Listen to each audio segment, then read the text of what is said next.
Sole Soluzione Energia realizza impianti fotovoltaici utilizzando i migliori prodotti sul mercato per efficienza, durata e sicurezza. Molti si chiedono perché installare un impianto fotovoltaico. Per molteplici vantaggi, come l'assenza di qualsiasi tipo di emissione inquinante, risparmio di combustibili fossili, o la gestione a basso costo e la pochissima manutenzione, per la valenza estetica, la modularità del sistema, o perché trasmette un'immagine positiva legata al rispetto dell'ambiente, o perché semplicemente è un investimento vantaggioso in termini economici. Infatti, con l'impianto fotovoltaico si beneficia del conto energia. Cos'è il conto energia?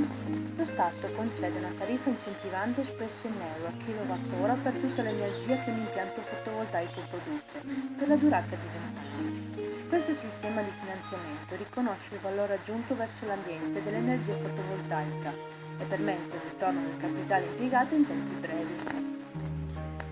E come funziona? Ecco un semplice esempio numerico con un impianto da 3 kW di picco facilmente integrato in regime di scambio sul posto. L'impianto produce mediamente 3.300 kWh all'anno, variabile in funzione dell'esposizione, da moltiplicare per la tariffa incentivante di 0,43 euro CFM, 1.419 euro all'anno per la durata di 20 anni, quindi per un totale di 28.380 euro. In regime di scambio sul posto, l'utente riceve un rimborso sul costo della bolletta che va sommato all'incentivo statale, tariffa settimanale.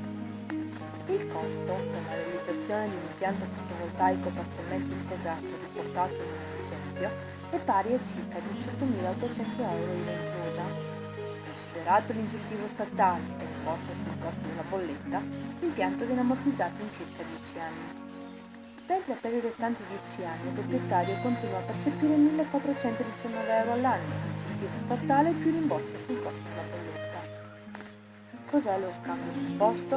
È possibile per gli impianti fotovoltaici di taglia compresa da 1 a 200 kW di picco. Consiste in una compensazione su base economica tra l'energia elettrica ricevute dall'impianto e l'energia elettrica prelevata dalla rete dall'utenza connessa a tale impianto. Ecco come viene strutturato. A. L'utente trasferisce l'energia prodotta nel sistema elettrico gestito dall'ISR. B. Il GSR riceve l'energia elettrica e la vende sul mercato. C. L'utente acquista l'energia necessaria presso un'impresa fornitrice pagando il relativo corrispettivo. D. Il GSR corrisponde all'utente un contributo in conto scambio con lo scopo di rimborsarlo d'imposta, quello per l'acquisto dell'energia, in realtà non avrebbe dovuto sostenere nei limiti dell'energia autoprodotta. L'alternativa allo scambio sul posto è il regime di vendita dell'energia in eccesso. È possibile per impianti fotovoltaici di taglia superiore a 1 kW di picco, maggiormente indicato per gli impianti sovradimensionati rispetto alle esigenze dell'utente. L'utente utilizza direttamente l'energia prodotta dal suo impianto, autoconsuma, e quindi non sarà conteggiata nella bolletta elettrica.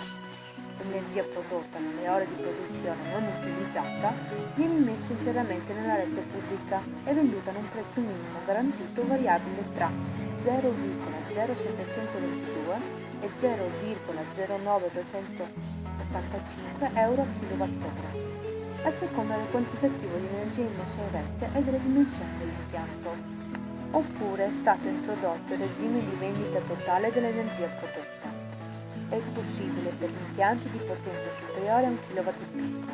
Consiste nella vendita al gestore di rete locale di tutta l'energia prodotta a un prezzo minimo garantito variabile tra 0,0722 e 0,0985 euro kilowattora, a seconda del quantitativo di energia immessa in rete e dalle dimensioni dell'impianto. Qualora fossi interessato, ti forniremo preventivi e sopralluogo gratuiti e ti daremo indicazioni sulle possibilità di finanziamento per i tuoi impianti.